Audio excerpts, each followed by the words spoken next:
Hello, this is Coral Ray from Coral Ray Originals, and I'm making this video to show you the junk journal that I made for a client who wants it for her daughter-in-law.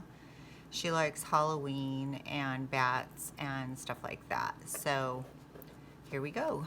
This book was from the 1800s. It's the Juvenile Keepsake, and it has little stories in it and stuff, but I didn't want to leave all of them in, and I didn't want to ruin the book. So what I did was I just glued the papers together, which made the book really fat, and then that created issues, and so then it ended up with these leather binders and a lot of glue. So here is the flip top thing.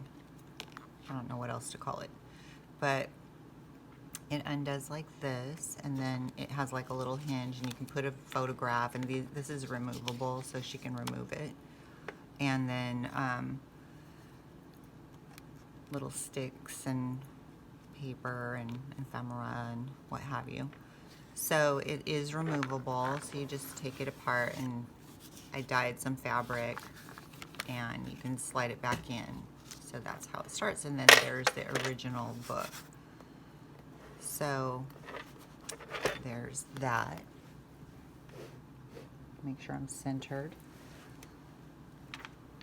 So that's the pocket that it slides into, and then her name is Holly, so I put some Holly stuff in there too, and then little ephemera cards. And then so this was from Brooklyn in April of 1860. So I left that in there. Thought that was really cool. And then, so I've been collecting things my whole life. And I love doing art. I'm a hairstylist by trade. But this is like a new hobby. I've always painted and done all kinds of creative things. I've made wedding dresses, you name it, I've done it. Sewed, paintings, glass. I just do all kinds of stuff. But this junk journaling is really fun for me because I love doing all of it in one thing. So there's Juvenile Keepsake, and then it's from Boston. The girl lives in New York that this is being made for, so this is going to be fun for her, which was really cool that it said Brooklyn. So she likes everything to do with Halloween. I guess that's her favorite holiday, and her mother-in-law was sweet enough to go ahead and say make her one. Anyway, I love how they used to put little papers in the book to cover, you know, to make sure that the illustrations were protected. So I left that. And a lot of these things have come from old National Geographic magazines, and then these little things are from Tim Holtz. And where is it? This is from National Geographic. Sorry about the glare. And the hands actually move. I took an old watch apart, and you can spin the hands around. And then some more Tim Holtz. This paper is from Pam's Paper Outpost, and I love everything from Pam. She had taught me a lot, and I'm very inspired by her. And I think this paper came from her as well. You'll see a lot of the Paper Outpost papers because I ordered one of those fundals. Oh my goodness. So much fun looking at that. So this came from a National Geographic 1922, and I put a little sticker in the back so you can reuse that. And then this is just a little journal. My husband's Canadian, so there's some Canadian buildings from Midland, Ontario. And then some bats, and this is, I can't see it, but it's one of those Tim Holtz vellum papers where, I don't know if you can see, it shines through. Anyway, so that's like a little journaling card. And then some vintage paper from Pam. You know, it's so hard when you get something and you don't want to ruin it, but you want to use it. So there's that. And then these little dried plants came from behind my salon. My partner is always making fun of me because I'm always out there digging up stuff. So this came from, I actually like to draw and paint. So my husband has this book and he was like, "You're not going to cut that up, are you?" And I was like, "No, I'm just going to use it for inspiration." This is a card. I have probably saved every card I've ever gotten, so I have tons of them, and I was like, I need to do something with them. So that's why the junk journal thing is awesome. Each journal that I've made so far, and I've made like 8 of them, I think, has a recipe from this old recipe book that I found at the thrift store. I love the thrift store. Some more illustrations. You're going to see a lot of the illustrations from the original book because I hate to ruin them. And then music from a vintage music book. And then this is really cool because it's like a little music book.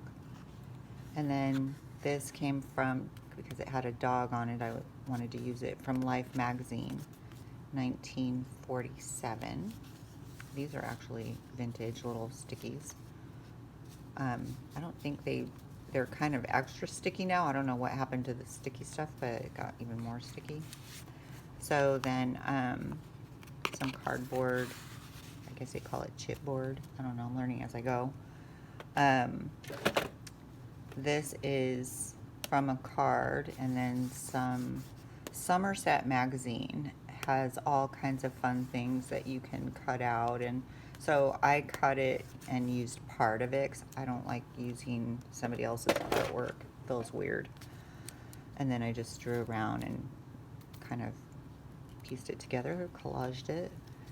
And then this is from a card because of the bats. This is from an advertisement in Life magazine. And then this page has some Park Lane, and I don't know who made that, but then I collaged, and then this is a Tim Holtz stamp. And then there's like a little note paper from scraps. I love that Pam teaches you how to do all those scraps. This is from my husband. Got a package, and I'm always digging through his packages to see what I can salvage. And her name is Holly, so the H. So because she likes dogs, and that little guy had a Batwing thing, a little Batwing costume. This is from Life magazine. And then, get in there, there's little hearts in there. More illustration. This is Life magazine advertisement for some alcoholic beverage. And there's the fabric that I dyed, and then I made her a new necklace. And then more Life magazine, 1944, I think this one was. And I found them at Country Roads, had a bunch of Life magazines, and I literally went back and got the last one. And then I like making things like a little bit of puzzles. This is from a different ad for some optometrist or something. And then this was dog food. I had to do the dogs. And then I just like leaving some of those pages. She could make something out of them herself because there's going to be plenty of stuff. More Halloween themed bats. This story was really cool because this frog came from, I don't know, something I got from either a magazine or the paper Outpost, Fundle. And then that was, part of it was from Sundance, and then part of it was from Somerset magazine. Somerset magazine has a bunch of great artists. There's this one, Alex Castro. I love her. Little stickers and bugs and butterflies. So I left the whole story of the Frog King because it was just too cute, and how ironic that I would have a frog. And then bumblebees. I don't know, this was something my husband got and I made it into a card. More illustration. Because her name's Holly, I made her a bunch of cards that have her name, Holly. So I don't know where I put them at the moment, but I definitely made her some cards. And so this page is really interesting because I went to the Country Roads antique store, and there was a building that had caught on fire, and it was, you know, being refurbished, and this came off the roof, and that building is like 100 years old, so it was really a find. And of course these young girls were laughing at me because I was like picking it up off the ground and like it was gold. And then this has like a little hole. And then this is from an old magazine paper that Pam sent me.